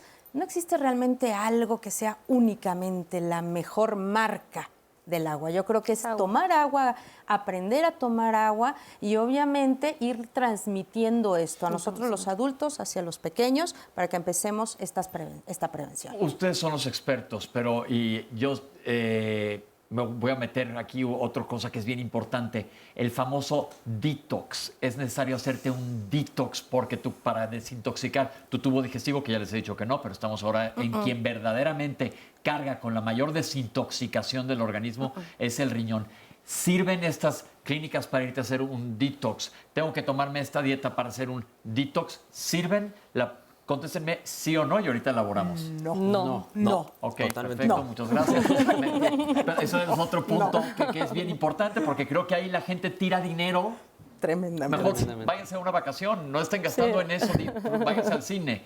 ¿Qué hay de estos detox? ¿Qué hace el riñón? Nosotros estamos diseñados para desintoxicarnos solos. Sí, principalmente en los niños esto no es admisible, ¿no? O sea, los riñones tienen la capacidad de hacer eso y más. Como le decía la doctora, son laboratorios pequeños, son nuestro propio laboratorio. No necesitamos agregarle algo más. Lo más importante es tenerlo bien hidratado, tenerlo con agua, comer sano, hacer ejercicio. O sea, hacer ese tipo de dietas o ir a ese tipo de centros no es nada saludable. No es fisiológico, no te está sirviendo de nada. No lo es. No, al final, nuestra máquina, el ser humano vivo, es una máquina perfecta. Nacimos con una perfección increíble y los riñones son los filtros. Si hacemos un paralelismo a los autos nuevos, pues si tú a ese auto lo tratas mal, le echas mala gasolina, mal aceite, pues seguramente en 6 meses le vas a estar cambiando los filtros. Pero no somos un auto, somos seres humanos que si nos echamos a perder nuestros filtros, pues no es tan fácil ir a la tiendita a comprar un filtro nuevo. Eso implicaría muchas cosas. Y qué mejor que echarle a nuestro cuerpo cosas buenas. Agua, sin frutas, sin azúcares, como tal. Y todo lo que hemos venido comentando. Las dietas o estos para desintoxicar, pues a veces tienen una carga de fructuosa, que es un tipo de azúcar, de oxalatos, que son moléculas muy pesadas y que pueden llevar a la formación de piedras en los riñones. Sí, claro. Okay. En cuanto a la parte nutrimental, no sirve tampoco esto del detox famoso. Yo les digo, en el tubo digestivo no sirve, no se apuren, la tripa echa para afuera lo que tiene que echar para afuera. ¿Y en los riñones? No, en lo absoluto. De hecho, tendríamos que hacernos un estudio previo para saber si siquiera requerimos un detox, porque te estás desintoxicando ¿de qué? Es lo que yo digo, ¿de qué? Te puedes estar intoxicado con cobre, hay enfermedades que te intoxican por metales pesados, te puedes intoxicar por heroína, por ejemplo, pero una persona sana no tiene que hacer un detox. Eso quiero que quede perfectamente claro, no soy yo, porque luego la gente me dice, tú eres demasiado radical. Aquí están los que verdaderamente saben de esto y acaban de concluir que no.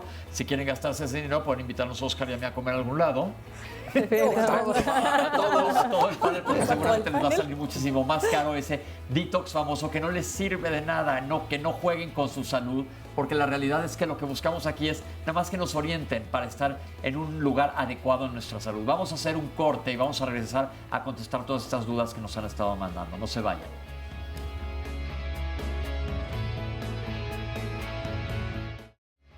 Estamos de regreso en Diálogos en Confianza y bueno, la invitación es para que no se pierdan el programa del próximo lunes donde hablaremos acerca de miastenia gravis. ¿Qué es esta enfermedad? Bueno, pues es una enfermedad neuromuscular autoinmune y crónica caracterizada por grados variables de debilidad de los músculos esqueléticos. Pero ustedes se podrán preguntar, ¿sí podremos perder el control sobre nuestros músculos? Pues la verdad es que sí ocurre, y tan importante como el movimiento de los párpados al deglutir, evidentemente las extremidades. ¿Se imaginan ustedes cómo vive una persona que tiene esta enfermedad? ¿Qué es lo que se puede hacer para darle una mejor calidad de vida? Bueno, seguramente hay muchas preguntas en torno a esta interesante enfermedad y por eso la invitación es para que no se lo pierdan el próximo lunes en punto de las 9 de la mañana. Vamos a ver el resumen de la segunda parte. El agua, metiéndonos un poco en esto, tiene que entenderse que va a ser el requerimiento dependiendo de la persona. Hemos cambiado el estilo de vida. Tenemos que aceptar que antes tal vez no comíamos mejor, pero por lo menos teníamos más orden. Y los alimentos que consumíamos eran más de un tipo, podríamos llamar natural. Este tipo de cambio también ha aumentado la tasa de diabéticos en México. Una alimentación equilibrada o sana es difícil de llevar a cabo si no puedes calcularlo matemáticamente hablando. Cuando no es una dieta calculada específica para un paciente, es recomendaciones generales. De ahí viene lo del plato del buen comer. Quesos bajos en grasa, carne magra, que quiere decir que es baja en grasa, leche no tan grasosa, no entera, sino descremada. Si consumimos ese tipo de alimentos, es suficiente la proteína para poder mantenernos sanos. Es diferente un paciente que hace ejercicio al que no hace ejercicio. Ok. Tenemos que enseñar a comer a los niños. Claro. Y la dieta debe de empezar desde lo que se come en casa hasta lo que se les manda a los niños al colegio. No es lo mismo mandarles una botella de agua que mandarles un bote de jugo o que un bote de refresco. Ahorita vamos al líquido, sí. A los niños hay que enseñarles a tomar agua. Todos los tipos de suplementos que podamos hablar, porque lo que empezamos a hacer es a consumirlos desmedidamente, creyendo que van a sustituir a la alimentación. Pues realmente estamos dañando uno de los elementos más importantes para desintoxicarnos. ¿Una persona sana que va a un nutriólogo debe de recibir suplementos? No, una persona sana que va al nutriólogo debe ser orientada para aprender a comer. Al nutriólogo no se va a que le den una dieta, se va a que te orienten y te enseñen a alimentarte de la manera más equilibrada posible. ¿Cuánto es lo normal que debemos de comer de sal? Entre 2 y 5 gramos al día. Pero acuérdense que nadie la mide. No lo mide. El mexicano, ¿cuánta sal come? Alrededor de 18 gramos al día. Wow. Estamos comiendo hasta 5 o 6 veces más. Los embutidos, a todos los alimentos que vienen en conservas, que la conserva precisamente tiene sal o tiene sodio. Disminuyamos el consumo de la sal y ya están dando un paso agigantado de cómo cuidar los riñones.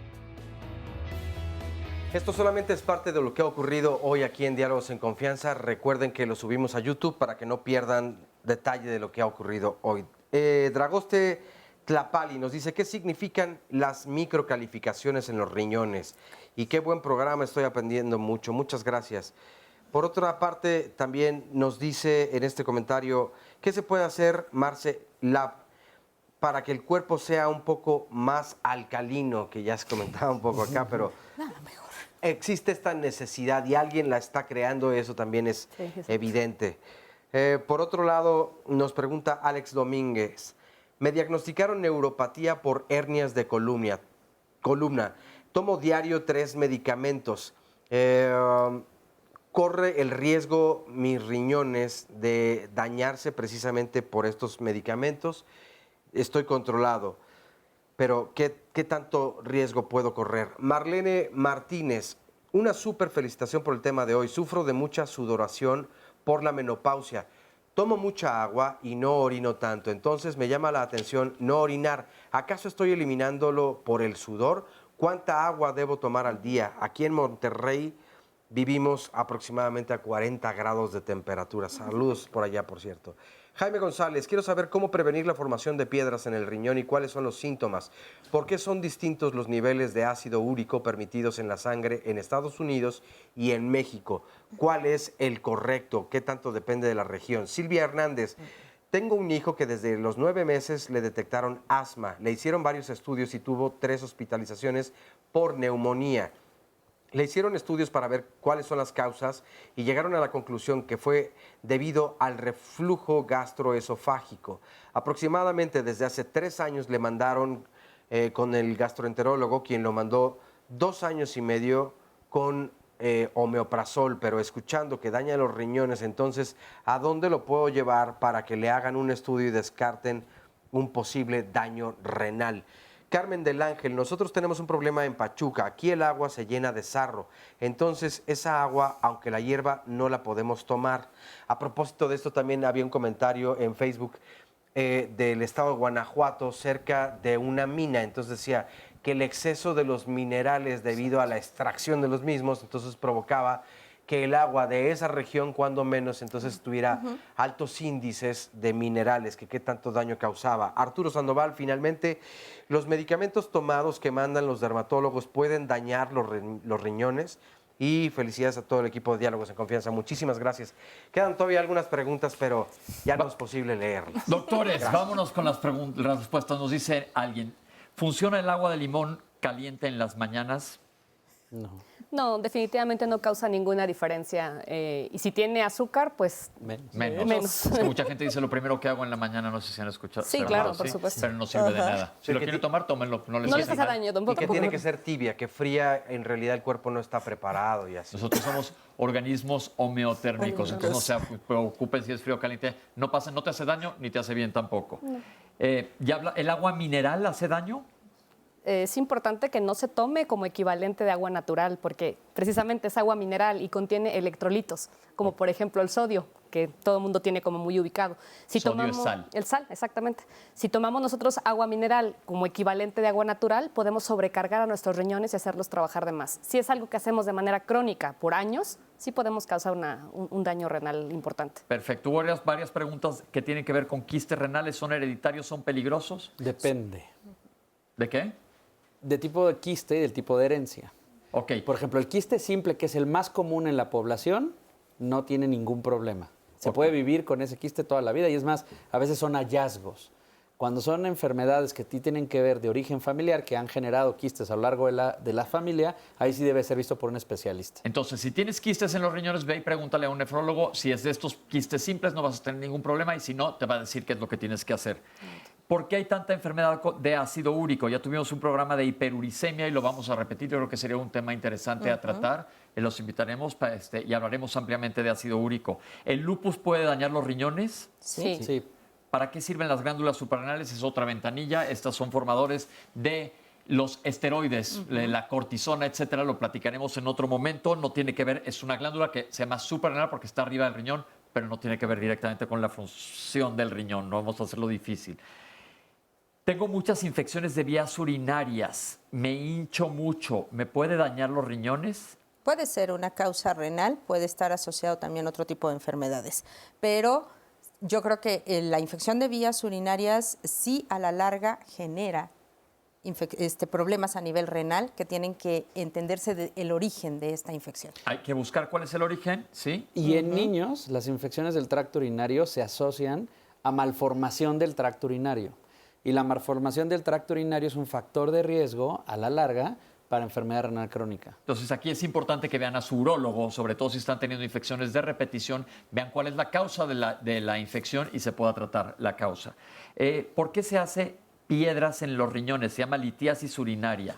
Bueno, hay alrededor de 8 o 9 causas diferentes. Habrá que hacerse estudios de metabolismo de la orina para identificar cuál de las 8 o 9 causas es. Puede ser ácido úrico, puede ser oxalatos, puede ser hipercalciuria, que es fuga de calcio por la orina. Pueden ser una de estas y la única manera de saber es identificando la causa y una vez identificada, prevenirla. Y aquí me voy. ¿Sirve estar bien hidratado para evitarla? Sí, claro. Estar bien hidratado. Ok, me estoy adelantando ya otra pregunta. Detección temprana de enfermedad renal en los niños, ya lo comentó el doctor, sobre todo si hay factores de riesgo y estar en contacto con su pediatra con estos datos sutiles que se comentaron al principio del programa. Si no lo viste, lo vamos a subir a las redes. ¿Para qué tenemos 2 riñones? Aquí yo creo que la respuesta la vamos a dar fácil. Es tan inteligente el organismo con el que estamos creados que realmente bajando y disminuyendo la calidad de la función nos mantiene dentro de un equilibrio mucho tiempo, hasta que termina su función. Perfecto. Me llegó a mí esta pregunta. Cuando como espárragos huele muy mal mi orina, ¿esto es peligroso? No, es parte de... No es peligroso. Pero hay gente que se asusta, entonces si comes espárragos y huele feo, no te asustes, no es un metabolismo. Sí, igual aumenta el ácido úrico literalmente con tacos al pastor. No, cambia el color de la orina. La cebolla. Sí, por la coloración. Hay algunas verduras que causan pigmentación. Pigmentación. Ok, el betabel también. El betabel también. Tengan cuidado. Tengo nefritis, ¿me voy a curar? ¿Qué quiere decir nefritis? Primero que nada, si les explican rápidamente. Nefritis es una inflamación de riñón. Hay muchas causas. Algunas sí son curables, recuperables, pero hay que hacer una biopsia, identificar cuál es y dar un tratamiento específico. Y muchas veces con dejar de tomar lo que se esté generando la nefritis, basta. Por ejemplo, hace ratito decía alguien, es que hago mucho ejercicio, o la persona que comentaba de la hernia de disco, que a lo mejor está tomando antiinflamatorios. Muchas veces, si eso se deja de consumir, con eso puede recuperarse. Hay causas que no. Ok. Tengo retención de orina por problema de mi vejiga. ¿Esto puede afectar eventualmente? Sí, aquí ¿qué hay que hacer? Estar hablando con su urólogo. Alguien preguntó sobre el olor y el color de la orina. Es importante que si notas un olor diferente, sean espárragos, sea un color y sea por una alimentación, pero ante la duda, hacerte un examen general de orina y ir con el médico que te cheque. ¿Qué quiere decir hidronefrosis? Es la presencia de una alteración en la forma del riñón, en la cual la salida de la orina del riñón hacia la vía urinaria está obstruida por alguna razón. Puede ser por una causa anatómica, un alito o un tumor inclusive, o la próstata, y eso genera que el riñón crezca. Entonces se acumula agua dentro del riñón y el riñón aumenta su tamaño. Eso es hidronefrosis. Hagan de cuenta que se tapa su lavabo y se empieza a llenar de agua y se hace una bolsa de agua. Esto es hidronefrosis, hay que ver la causa y tratar de evitar llegar a ese problema. Tengo incontinencia, ¿con quién voy? Con un urólogo. ¿Por qué causa daño renal la hipertensión arterial? Bueno, la hipertensión como tal afecta la presión dentro del glomérulo que mencionaban ahorita. ¿Qué es el glomérulo? Son como pequeños filtros muy pequeñitos que tienen los riñones. Cada riñón tiene 1 millón de glomérulos. Entonces, si estamos aumentando la presión, se van destruyendo células, se va generando una inflamación dentro del riñoncito y el problema es que se hace un círculo vicioso. Sube la presión, daña el riñón, riñón se daña, más sube la presión. Hay que cortar ese círculo vicioso. Ok. ¿Quién me trata la hipertensión arterial? ¿Un cardiólogo? Sí, un cardiólogo, un internista. Claro que si hay daño renal por la hipertensión, te va a referir con el nefrólogo. He tenido infecciones por E. coli. Esto es una bacteria. ¿Puede regresar? Sí. Ok. ¿Existen estudios preventivos para la enfermedad renal? Sí. ¿Cuáles son? O mejor que se los diga su médico. En los niños sí son indicación de médico, pero a veces con un examen general de orina es más que suficiente. Y nuevamente, no interpreten los estudios en casa. Los estudios son interpretados por un especialista, quien debe decir, también comentaban, tengo proteínas en la orina. Pues la presencia de proteínas en la orina es un mal indicador o puede ser un indicador de daño a nivel renal. Ok, perfecto. Cuando voy a orinar tengo mucha urgencia y de repente no puedo. ¿Puede ser causado por los medicamentos que tomo para la gastritis y la colitis? Sí, hay algunos medicamentos para que regulan el movimiento del intestino, modifican un poquito la función de la vejiga. De la vejiga, no del riñón, pero ya comentamos que si tomas cierto tipo de medicamentos para gastritis por largo tiempo a dosis recetadas por ti mismo, puedes estar lastimando tu riñón. Tomo 5 litros de agua para evitar infecciones de vías urinarias. Si tomo menos, me dan. Mejor va a ver al urólogo y ver cuál es la causa. Un internista. Está la diabetes insípida, tumorcitos en la hipófisis. Una vez tuve un paciente que tenía que tomar 20 litros de agua, tenía un tumorcito en la hipófisis. Se lo quitaron y se acabó el problema, porque eso tiene que ver con la hormona antidiurética. Tuvimos ya un programa sobre la hipófisis. Vale la pena que lo vean, pero esa también es otra ventanilla. Sí, es total. Ya la pregunta de las proteínas en el examen general de orina nunca es bueno, averigua por qué las tienes. ¿Qué es la sangre en la orina? Se llama hematuria. ¿Qué es? Pues sangre en la orina. Y hay puede muchas ser causas. De origen renal o de origen de la vía urinaria. De la vía urinaria puede ser desde una simple infección o litiasis, y de origen renal un daño a nivel glomerular, como lo que comentaba el doctor Valdés. Y hay que investigar cuál es la causa siempre que haya sangre en la orina. Es correcto. Tengo mucha sed y mis laboratorios son normales. Puede haber otra asociación a otro tipo de enfermedades o simplemente hay algún trasfondo ya sea metabólico o psicológico también, que puede llevar a esta situación. Perfecto. Mi esposo trabaja cerca de un horno de pizza. ¿Le puede afectar los riñones? Si no toma agua, sí. Si no toma agua. A mi hijo con síndrome de Down no le gusta el agua. ¿Qué le doy? Ya nos comentó que poquito a poco va introduciendo el agua hasta que logres cambiar el hábito. Agua, agua, agua, ¿no? También puede quizás comenzar existe algo que llamamos el agua afrutada. No es agua de frutas. Colocas rodajas de fruta dentro del agua natural y le da un cierto sabor aromático muy leve, pero ya no está insípida como lo dice mucha gente. Entonces, para empezar, puede ser colocar 2 rodajas de alguna fruta sin azúcar, solo las rodajas, sin exprimir, solamente la rodaja dentro del agua. Buena idea. Mi hija tiene una bolita en la oreja y le dijeron que tenía daño renal. Aquí es un problema principalmente anatómico y desde el punto de vista de embriología. En ocasiones las bolitas frente a la oreja se asocian a malformaciones del mismo lado de los riñones. Puede ser que el riñón no se haya formado o que se haya formado chiquito. Generalmente es algo entre el 10 y el 15% y lo que se recomienda es hacer ultrasonido para descartar que hay alguna malformación o no. Porque se nos está acabando el tiempo. ¿El hueso de la fruta hace que se atoren en los riñones? No. La respuesta es no. ¿Por qué hay microcalcificaciones en los riñones? ¿Es peligroso? Bueno, puede estar asociado a algo que se llama acidosis tubular renal, donde el doctor Romo es experto nacional en eso. Pero entonces, básicamente, si hay microcalcificaciones, que investiguen por qué es. ¿Ok?